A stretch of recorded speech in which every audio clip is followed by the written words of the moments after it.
Hi, everyone. Another hair festival. I get less nervous when I'm already on stage when people walk in. I think if you came last year, you would have saw that I nearly had an anxiety attack in the first 5 minutes. So the title of today is called Unfiltered and Unapologetic. It's really just a big conversation about what's happening in the industry at the moment, what's happening in business at the moment. And I don't normally sound this husky. I had no voice 3 days ago, so I'm coming back to life slowly, and I'm hoping that it'll last the distance of our talk today. But yeah, I'm really excited. So I'm going to get the business side of things done today, which is if you've been to our stand already, we're giving away a $3,000 voucher to spend on anything you want in salon education, any of our courses, any of our coaching programs, anything at all. Or we're also giving away 3 $500 vouchers. So if you do want to enter that, I'll leave it up for a second. QR code, fill out the details, and we're going to be drawing that tomorrow at 4 p.m. So keep your ears out, keep your phone out. If you don't like to be called, that's fine. We can text you. It's all good. But yes, we're doing this today. And if you're a bit of a pen and paper girly or boy, then come to our stand and we've got some paper ones that you can fill out as well. Thank you also, everyone, for being here. I love seeing a packed out room. Also, give us a follow. We're not mean. We follow back, I promise. And we're not going to follow you and then unfollow again 2 days later.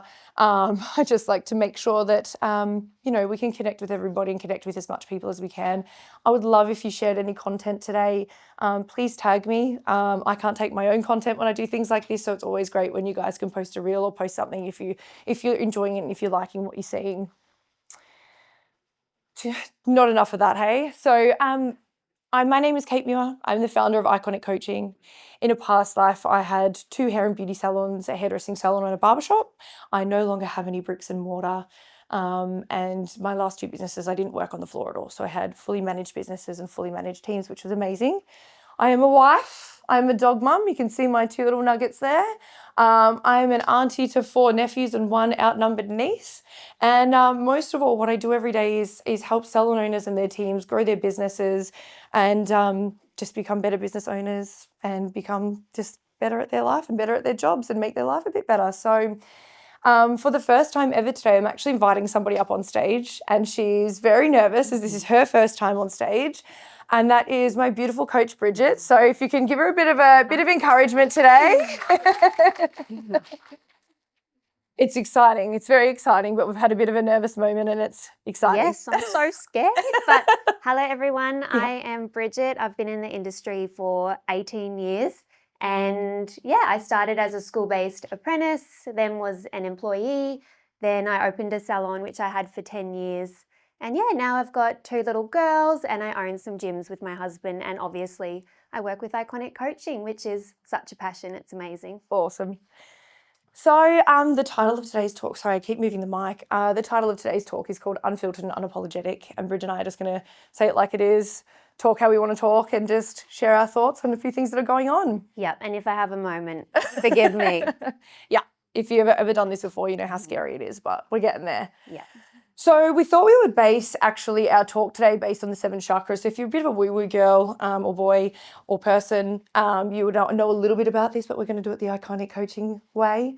The 7 chakras are your spiritual bodies within yourself, and when they're all aligned, things in life go well, things in business go well, things in relationships go well, everything kind of aligns. So your first chakra is your base chakra. This is your quintessential WAP, your BDE, whatever you want to call it. It's your power. It's the foundation of everything you do. And this one today we're going to be talking about client experience and first impressions. Yep. Next up we have our sacral chakra, which is basically all about having fun. Yeah. It's your little inner child. So it's about stepping back into being a child and bringing more joy and more excitement into your life and into your career. Your next one is your solar plexus. Sits about here in your body. This is where your drive and your motivation and all of your willingness and your, discipline comes from. So I spend a lot of time in here. I try to get everyone else to spend a lot of time in here too. Then we have our heart chakra, which is all about love, self-love, the relationships and love between yourself and with others. Yeah, with your partner, with your friends, with everybody. Yeah. Your throat chakra for me is very blocked today, as you can hear, but your throat chakra is all about your communication. It's how you voice your needs. It's how you talk about your concerns. It's how you talk about what you want. And it's how you communicate what you're feeling, what you're thinking, just everything to do with communication. Then we have your third eye, which is basically your vision. So your ability to see through bullshit and just your vision for your greater self. Awesome.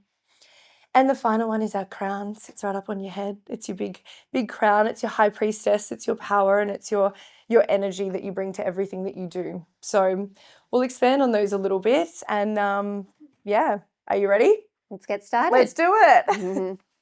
So as we said, the base chakra is the foundation for everything we do. So this is why we wanted to title this one about our first impressions and what happens when we have a first impression in our businesses. The first impression, I think there's this weird misconception that it's just about the first time a client visits you ever. And so this new client comes in and they get 110% of you, they get the best version of you. And then they come back 6-8 weeks later, something like that, and they just kind of get 80% you. Then after that's like 70% you. And then they know you. So then it's like less and less and less. And I really want to push against that, because your first impression should be happening at every visit, every single time that client comes back. And those clients that you've had for years, they're your bread and butter. They're the ones that should be getting the best impression out of everyone, really. Yeah, they're absolutely, they're a very, very important asset in your business and in your career as well. I think I wanted to put this one in because I think there's this weird thing that's happening at the moment as well, where you just expect your clients to revolve around you. Your clients and you're not the sun. Your clients don't revolve around you. You should revolve around them. Stay the fuck on time. Let your clients know if you're not going to be on time. Do what you can to be revolving around them and giving them everything that they need and that they want. And it's 2025. Like, if you're running late, let them know. Give them a text. Like, most people will say, okay, I'll go get a coffee. I think it's just common courtesy. Or I'll rearrange whatever else I had to do that day, so I'm not sitting there waiting for 45 minutes. Exactly. And don't lie. If you're going to be 45 minutes, tell them you're going to be 45 minutes. Move the next person. And I think it's important to note that the first impression starts way before they even come into your business. How you're talking to them on the phone, how you're interacting with them online, your tone of voice, that kind of thing. That is the first impression. Yeah, even your website, your social media, every little touch point they actually reach before they get to your business really is the first impression that they will have with you. And then the second impression, if you even make it that far, is when they come in the door. Are you smiling at them, acknowledging their existence when they come into a room? It's a very confronting place to be in going into a salon. Normally, you're not getting your hair done because you feel amazing and look great. You're getting it done because you want to feel that way. Yeah, you look like shit. You haven't washed your hair. You generally don't have your face on because it's going to get washed off anyway.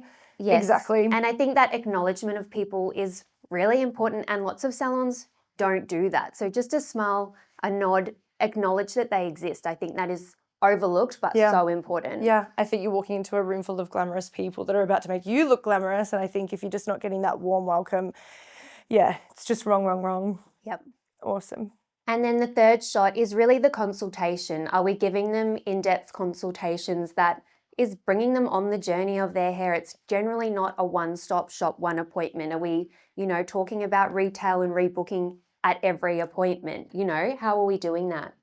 Yeah, and even with that too, it's just like asking the right questions that give you the right information so you can make that choice. It's one thing to sit here and sell somebody something, but if they don't know why they need it, they're never going to buy it. Yes. Agree. And also pre-framing for rebooking. They should be thinking about the next few appointments they're going to have with you as well. Pre-framing for everything else you're doing. Yeah, amazing.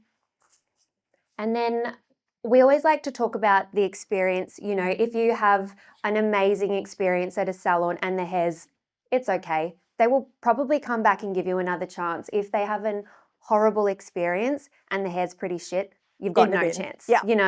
So just making sure that they have a great experience and probably even feel like they can say, hey, last time it was a bit, Yeah, well, I think Tabitha Coffey's here today, and I think she really says that as well. It's like, it's not actually about the hair. Not at all. I would give a restaurant a second chance if I have the worst food on the planet, but the service was 10 out of 10. Of course, I would go back. And it's the same with your hair appointments, and it's the same in your salon. Yeah, it's giving people that feeling. Sorry, guys, I keep moving the mic. I'm used to a little this one, but Bridgie wanted handheld ones today. I needed a security blanket, like holding on to it. Cool. So next is all about having a bit of fun with our sacral chakra. Yes, the inner child. So if your clients are bored, you're probably bored and they will leave you. Yeah. You got to keep it exciting. You just got to have a bit of fun. That's why you guys do these things. That's why you do your hair education. If you're bored, your clients are going to be fucking bored of you as well. Yeah. And it's no fun doing your job, the same Jane saying that every time. They probably will just say, yeah. Yeah, and then someone else more exciting will offer them something more exciting, and then they'll be, see ya. Awesome. I love this one too, because I think this is something that we forget, or we get stuck in the grind, or we just get a bit complacent, and that is to be the energy that you want to attract. If you want loud, fun clients, be loud and fun. If you want cool, calm people, be cool and calm.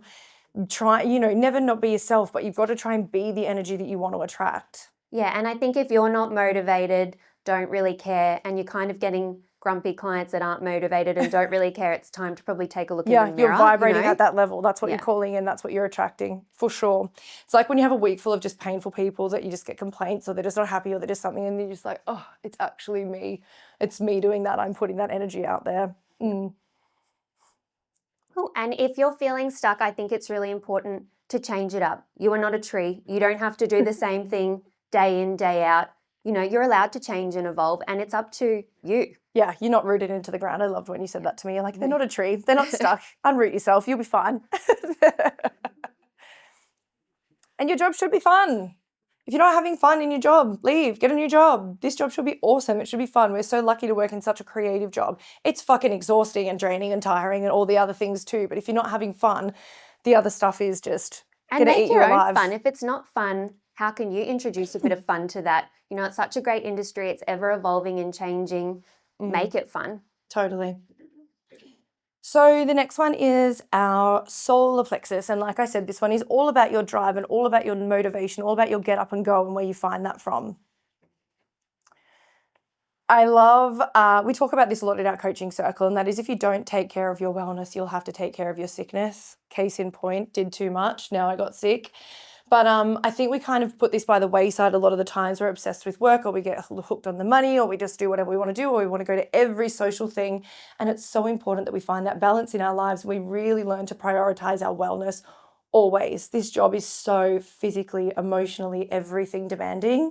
And your wellness really needs to take priority. Absolutely. And with that too, there's a delusion about fitness that you have to go and pump weights 4 hours a day. You don't. In terms of taking care of your fitness, just get outside, go for a walk, 10 minutes a day, 10 minutes a morning, get outside on your lunch break, move your body. We work in a job where we're standing still positions. Our knees are bent in weird shapes. We're contorted. We're bent over. You need to get out and move your body and really just take care of your fitness. Movement is one of the most powerful things too. If you love weights, do that. If you don't like running, don't fucking run. I don't know why everyone just runs now. Ew. Like, do Pilates, do something else. Do anything. Go for a swim. Do anything but running. Yeah. Exactly. And with that too, just being more conscious of the food that we consume and what we eat on a day-to-day. I mean, everyone who follows me knows that I'm a bit of a Red Bull addict, but that's balanced with good food, and I don't have any other caffeine, so leave me alone. But just taking care of your food, eat breakfast, guys, just something, put something in your stomach. Don't go to Macca's, get something a bit healthier. Yeah, you cannot just live off coffee. Yeah. I know it's the hairdresser's Everyone in the room's diet, like, but test me. yes.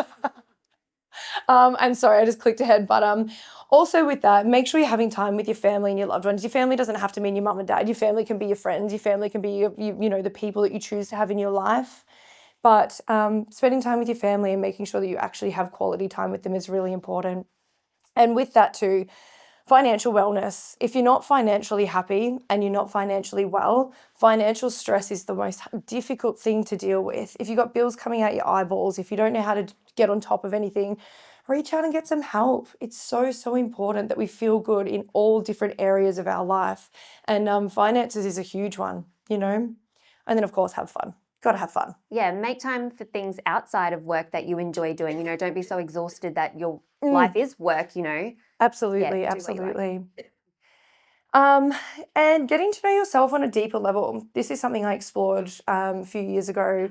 I had some cancers and I got a bit unwell, and so I really did some deep diving into myself and learning about myself. I learned that I am absolutely not a fucking morning person, and I feel no shame about it. The 5 a.m. club, no thank you.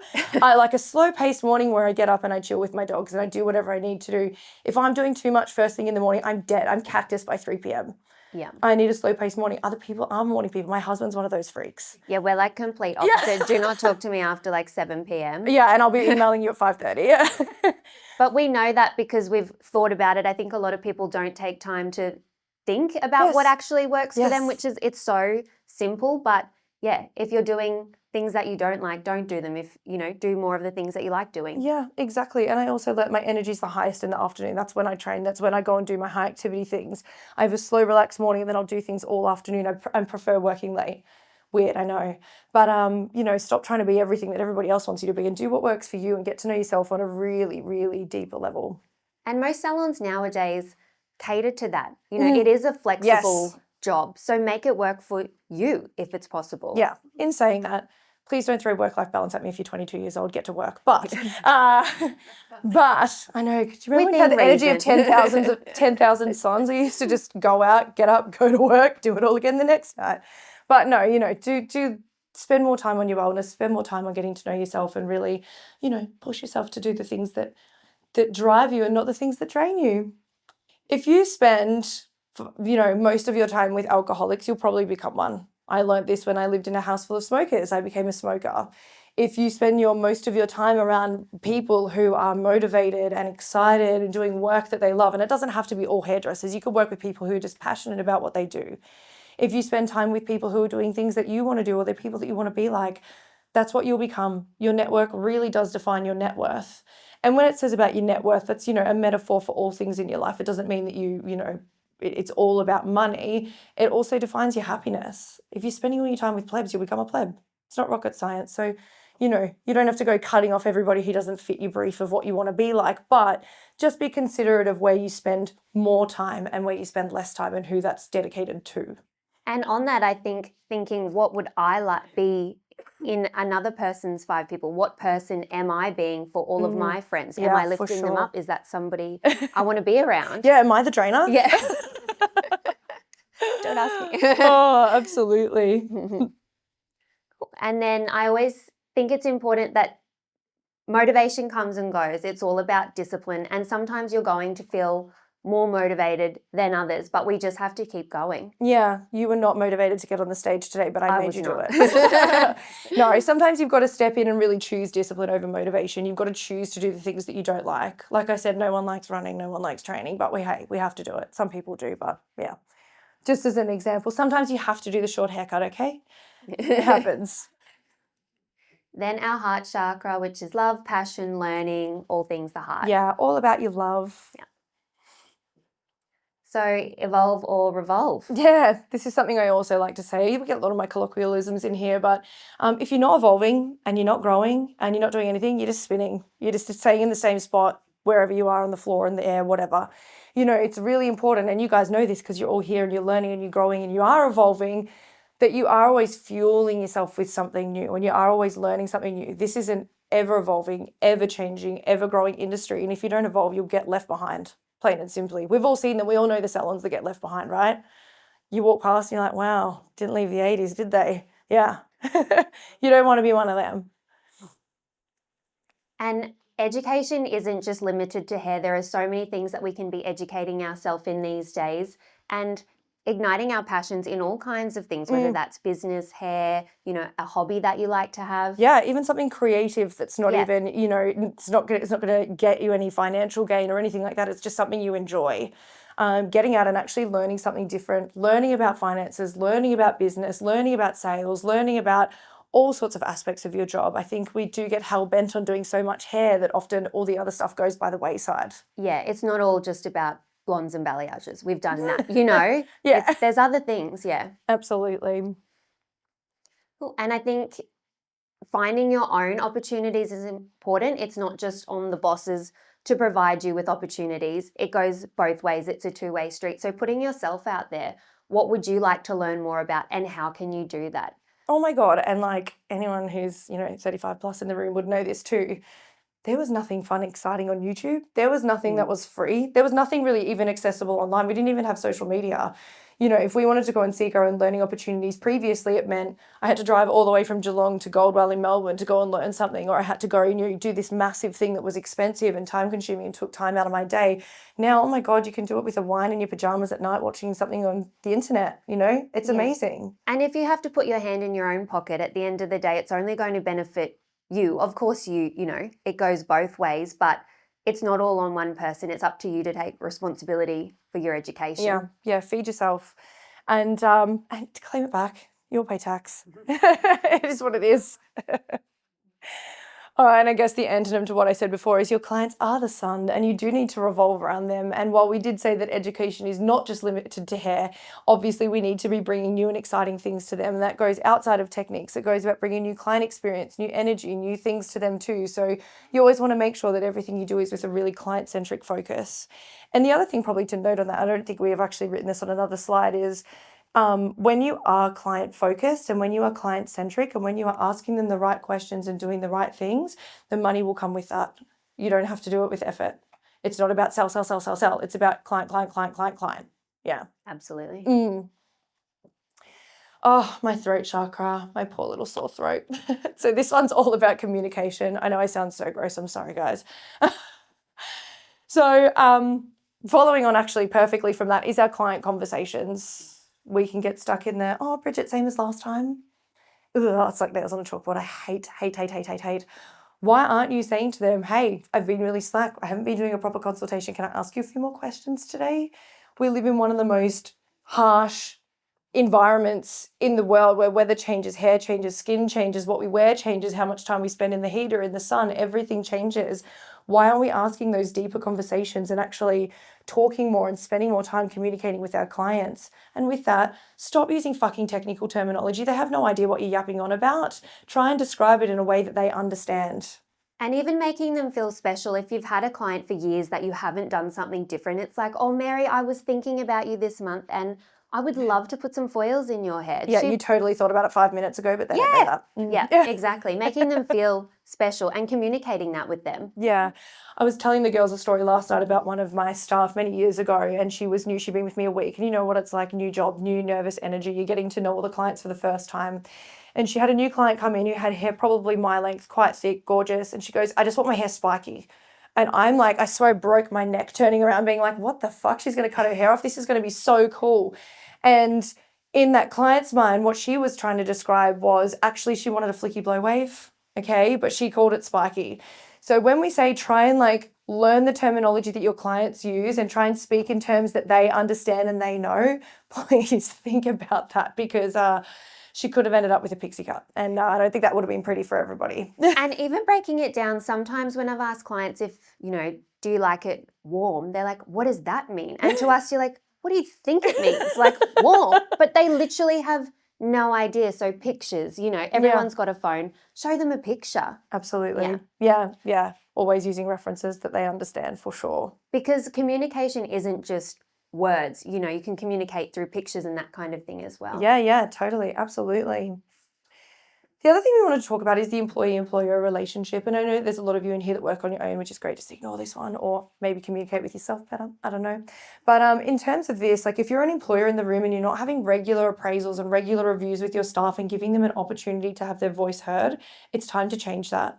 And if you're a staff member in the room and your boss isn't doing that for you, engage a meeting with them. If you think you deserve more pay, have the chat. If you think you need X, Y, Z from your job, ask the question.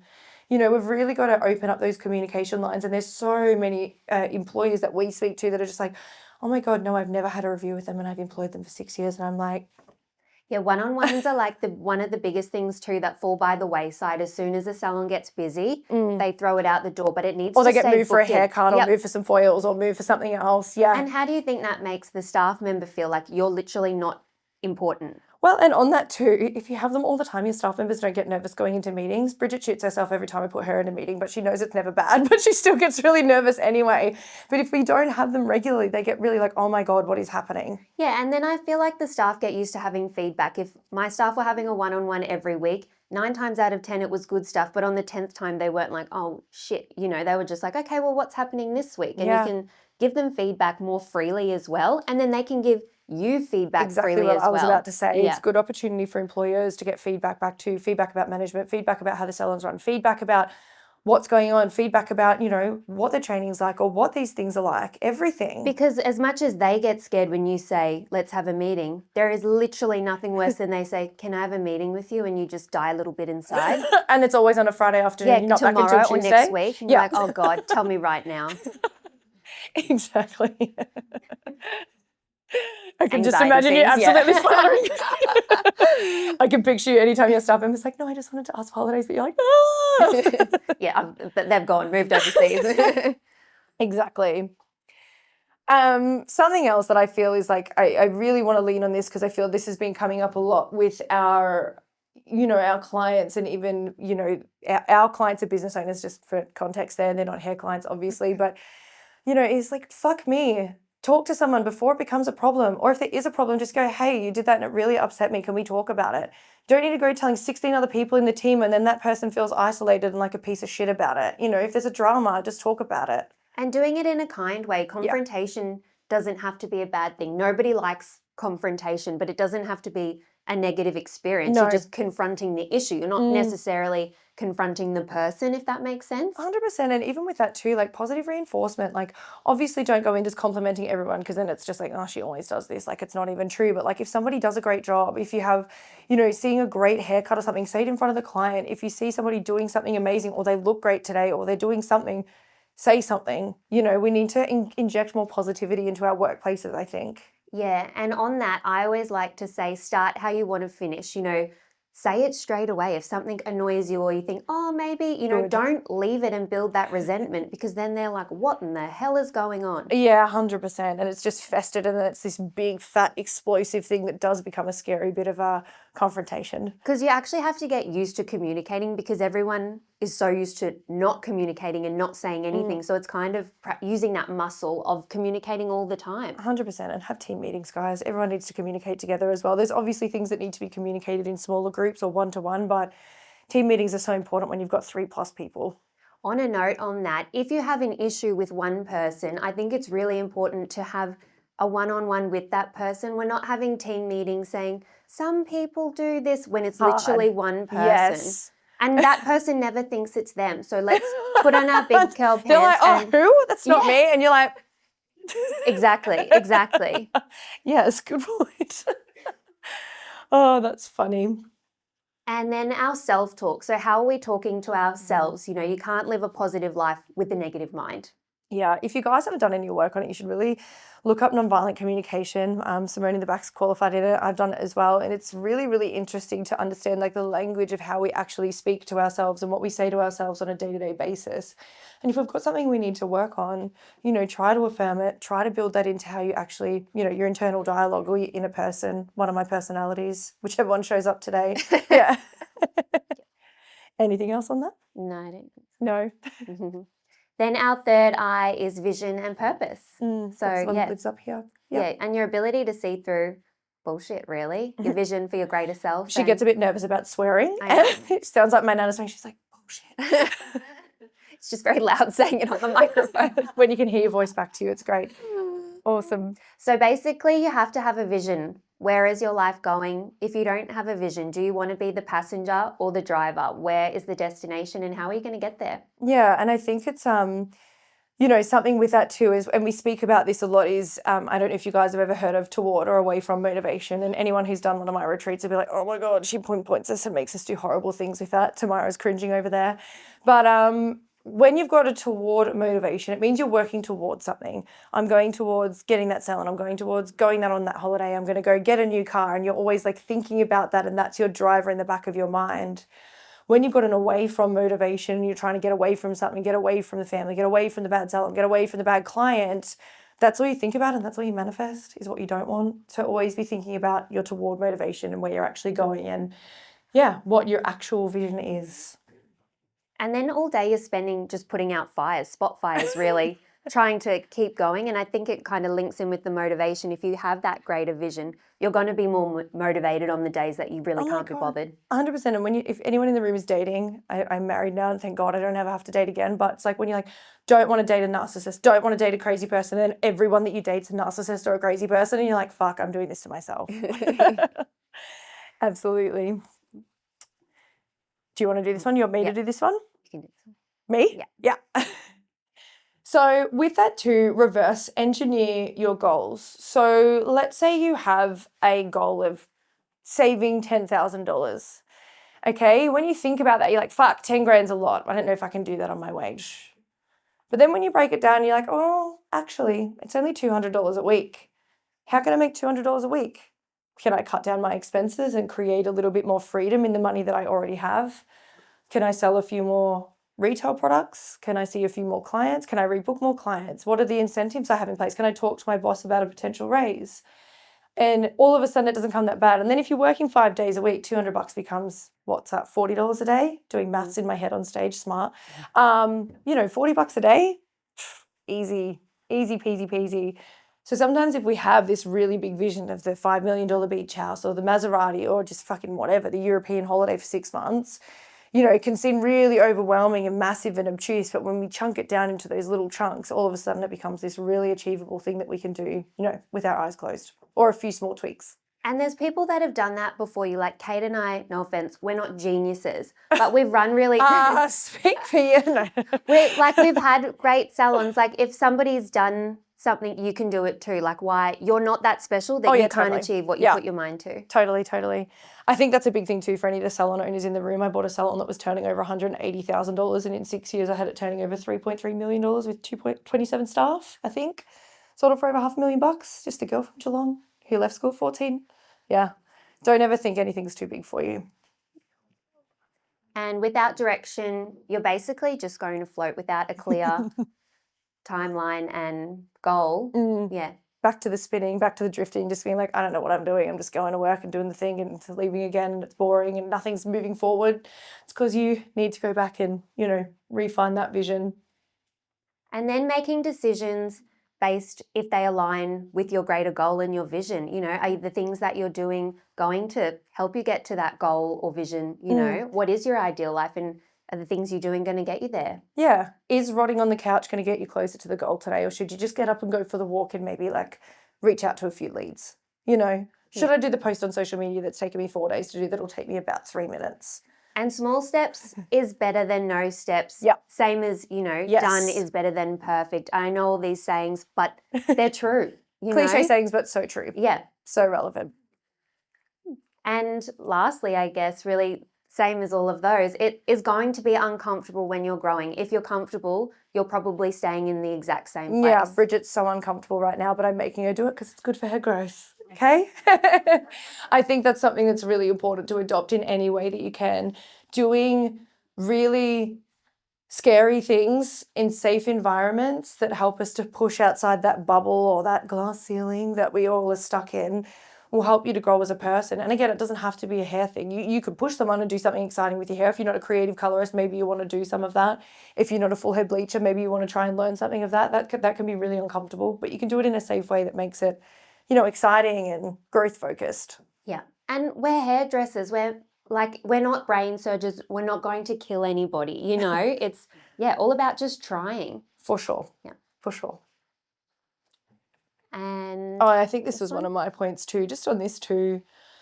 Your workplace and the culture in your workplace really has to align with you as a person. If you're an owner, your workplace has to support your visions and your goals and your dreams. If you're an employee, same thing. The business has to support you and you also have to support the business. And if those things don't align, you might need to explore moving. And I hate saying that in a room full of people that are probably employed right now, but like Bridget said, you're not a tree, you're not rooted to the ground, you can move. And, you either need to work towards creating that or you need to find that wherever you want to go. And it's not necessarily a bad thing. Not everybody is suited to every salon. There might be a better salon out there for them and there might be a better employee out there for you. Yeah, and I feel like you completely cockblock yourself from finding the right people if you're holding on to the right ones. Well, whenever they leave, then normally 3 months later you think, oh my God, thank God we actually found a better fit. For sure. Horrible as it is. And that goes for both parties. Yeah, for sure. They come into your life when they're meant to, right? Yeah. And our last one is our crown chakra, which is the one that sits right up on top of your head. So your crown chakra is really about your high priestess, your energy, like how you carry through your life and I guess what you bring to your work in terms of your energy and everything else. Everyone needs to fill the business bucket. The receptionists need to fill the business bucket, or the staff need to fill the business bucket. If you're a delusional staff member that thinks you can come out of your apprenticeship and step into a $40 an hour job and bring nothing to the table, you're a fucking idiot. If you're a person who's in a business and you're earning $3,000 to $4,000 a week, guess what? You're worth a minimum wage. That is minimum effort. I'm just going to say it. This is probably where it's going to get a bit unfiltered, I think. But, there's this just weird thing going on at the moment. It's fine. If you're worth it, you're worth it. Good for you. Go get it. Some of my staff used to earn $6,000 to $7,000 a week in my business. I know that's what I used to do in my business. They were worth those big wages. They were worth those big bonuses. They were worth those big amounts of commission, and they brought it. They brought it every single time they came to work. You have to work for it. And once the bucket is full, that's when it gets shared. If you're not putting into the bucket, how do you expect to have more? Yes, everyone has to eat. Everyone has to eat. And I guess the saying goes, act your wage, If that's all you bring to the table, that's all you get, unfortunately. Yeah. Perfect. And our consultations, I think, are really getting left behind these days. It's important to be so consistent with these, giving our clients your all every single time. Every visit, every fucking visit. Stop having existing clients that have been coming to you forever, that are literally your livelihood in your career and in your business. Stop giving them half-assed effort when it comes to a consult. Offer them something new. Offer them some change. Do you want a colour melt? Do you want a money piece? Do you want some foils? Do you want this? Do you want that? Do you want to go shorter? Do you want to go longer? What's the plan? Start just pushing them a little bit and being more exciting and just bringing it a bit more. And they might not, but you might have planted the seed. So in a few appointments' time, they might want that, or they might just like to feel like you've heard them. Yes, and just because they say no 5 times doesn't mean they'll say no on the 6th. Exactly. Yeah, love it. And aftercare kind of is the same. So that's retail, rebooking, that kind of thing. Yeah, we think aftercare sounds a bit nicer than products. Yeah, and if somebody's got an issue with their hair, if their hair is dry, they're not going to be shocked when you recommend moisturizer. Yeah. It literally makes sense. Yeah, and I think with that too, it's asking the right questions. And I know we all talk about asking open-ended questions, but not many people do. It's like what I do with my husband, and I try to make him think that it's his idea, but actually it's my idea. I just drive him there with the right questions. Do the same thing with your clients. If you know their hair feels like shit, unless you have that type of relationship, don't tell them their hair feels like shit. Get them to understand that their hair feels like shit, and then you can introduce the conversations about the products. Yeah, your client should be leaving your salon and looking the same between their appointments. They should be able to style it. They should be able to look glossy and shiny and gorgeous and all the things that they want to feel. They shouldn't be leaving there and going home and washing it with whatever 2-in-1 they've got, and then they feel like crap the whole time in between the appointment, because that's not creating value for them. That's just leaving them. Fend for yourself. Or they don't even know what you've put in their hair. Open your mouth and communicate with their clients. 80% of the time, we need to be talking to them about their hair. Yeah, a big thing came, to fruition, I guess, with one of my Intel and educations, and I was explaining to them how you need to be having those retail conversations, and she was like, I just realized that we spend like 5 minutes explaining how to use K18, but not any other product. And I was like, yeah, your client's probably going to go home and have a cupboard full of products that they don't know how to use because you've never actually showed them. So then they just go, I don't know, and they just leave it in there, and they've spent $40 on something that does nothing. Or they use it wrong, or they're spraying it on their roots, or they're putting the cream through the roots, or they're doing something that just isn't working for them. So then they hate the product and think, oh, this girl's bullshit, it doesn't work, Yeah. And also, places like Hair House exist because people buy stuff for their hair. Those shops wouldn't exist if people didn't buy it, So why don't they get it from you? I would rather get it while I'm there. I don't want to wait a day, even 2 days, or go to another shop to get it. And I do not want to pay for postage. I'm a tight ass. You do get a little Tim Tam from the door, but surely we can offer a Tim Tam. Oh my God, I know. Maybe we need to start packaging them in with ours. Yeah. The next thing is rebooking, and I think this has become harder in the last few years with obviously the easiness of online booking, and I guess with people being a bit more flaky or a bit more stretchy outy or whatever that looks like. But in building into our consultations and into our appointment process, the conversation about rebooking, calling them out if they've left it for 14 weeks and their regrowth's this long and their hair looks like shit. It's like, we're not going to have this repeat of this again, are we? Let's book that in 8 weeks' time, and just tell them. Lead the conversation. Be the professional that you know you are, and tell them what they need to do, and tell them when they need to come back to you, and make sure that you lock them in. Okay. And having that energy, girl boss energy and confidence that you are that good. Like, why wouldn't they want to come back and see you? Let's book it in. We don't have a gun to your head. You can move it if it doesn't suit. Yeah. I don't understand why everyone can rebook at Christmas, but never at any other time of the year. Treat yourself like you are that Christmas stylist that is booked out. It's ridiculous. I go to my family Christmas looking like a blob. I do not care what I look like with my family. But yeah, tap that energy. Hey, that's a good one. Reviews and client feedback. So asking people for it. Yeah, just fucking ask them. If you've been doing someone's hair for 5 years and they haven't left you a review, oi, I've been doing your hair for 5 years. I'd love a review from you. Could you please post one while I'm doing your hair right now? And also even with feedback as well. Like if you're not doing anything to get that, start. It doesn't always have to be automated. It'll take you 3 seconds to send a text message being like, hey, just wanted to check in and see how your visit went with us the other week. I'd rather do that than get a 1-star review 4 days later because I haven't followed up with someone that maybe was a bit iffy that I wasn't sure about. And getting comfortable with getting negative feedback and thinking of it as a positive thing. You're not going to get everybody that loves your salon, and using that to grow and learn. Of course, you're going to get some people that, whatever, but people say things for a reason. Yeah, to have 5 minutes, it cuts a hole in your soul, we get it. But, have 5 minutes, regroup, take that feedback and actually do something with it. We once had a bit of feedback that was literally, she gave us 3 stars because we didn't offer her a tea. We only had coffee and wine. I'd be off it too. Yeah, I was off it, yeah. And I was like, oh my God, that's so smart. So we got herbal teas. Next time she came back, she changed it to a 5. So, sometimes it can be something really, really trivial as well. And sometimes those little gold nuggets of information are the best things for changing your business and transforming the way that you do things. And the same is referrals. If you're building your book and you want more people in your chair, if you have really great clients that you love, tell them that. I love doing your hair. Do you have you're any amazing. friends I just want to hang out with you and all your friends. Send them they in to me. will feel special. You will feel special. And the worst that can happen is they don't send anyone to you. You have to ask. Open your mouth. Absolutely. And like all of my salons I bought existing, and then my barbershop I started from scratch. And this was like it's a revelation for me when this happened. I said to my barbers, I was like, why don't you just tell your clients that you love them and you'll give them a half-price haircut if they refer someone to you. You might give them a free product or incentivize them with something, whatever that looks like. And the amount of our barbering clients that were like, oh my God, I just assumed you were busy all the time. Sorry, I'll send everyone in. Next minute we have all these new referrals. The actual client didn't know because they didn't voice it. Sometimes it's as obvious as just like, please refer me your friends. I'm trying to build my clientele. There's no shame in that at all, even if you're trying to change your clientele. And kind of going back old school, it's not all about social media and marketing Oh that my way. God, yeah. Word of mouth, the clients already like you before they come in if it's a referral. 100%, yeah. We love social media. It has a place, but like, for God's sake, guys, do other things. Yeah. Lastly, to really finish off, you are in the driver's seat of your life. So where are you going to take it? Cute. Mm-hmm. Yeah. I think with that one, just exactly like we've said throughout here, it's like you control what goes on in your business, you control what goes on in your column, you control what goes on in your career. Yeah. You can either go and get it or you can just be left behind.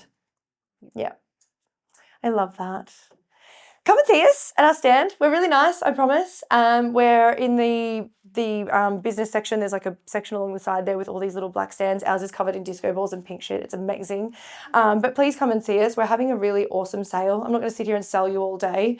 Okay, if you're logged into the Wi-Fi, the ICC has blocked our website. So if you are going to use this QR code, please use your phone data. internet. Yeah, your own data. That's the word I was looking for. We're actually coming around to teach you guys about the hustle. And the hustle is not work all day, every day, everything. It is literally the work smarter, not harder. We're going to cover consultations. We're going to cover retailing and aftercare. We're going to cover rebooking and retention.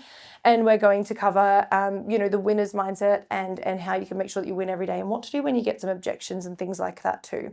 And this is perfect to bring your whole team. So it's not just I for always forget to salon say that. owners. It's for your team. So, everyone, apprentices, juniors, seniors, receptionists, owners, everybody. And tickets start at $99. So it's like a really low cost. It'll be 10 to 1, always on a Monday. And so far we've booked these 5. If you are in Melbourne, please book it quick because it's nearly sold out. But yeah, that's we're very, very excited to come around and actually go to other places and come and see you guys.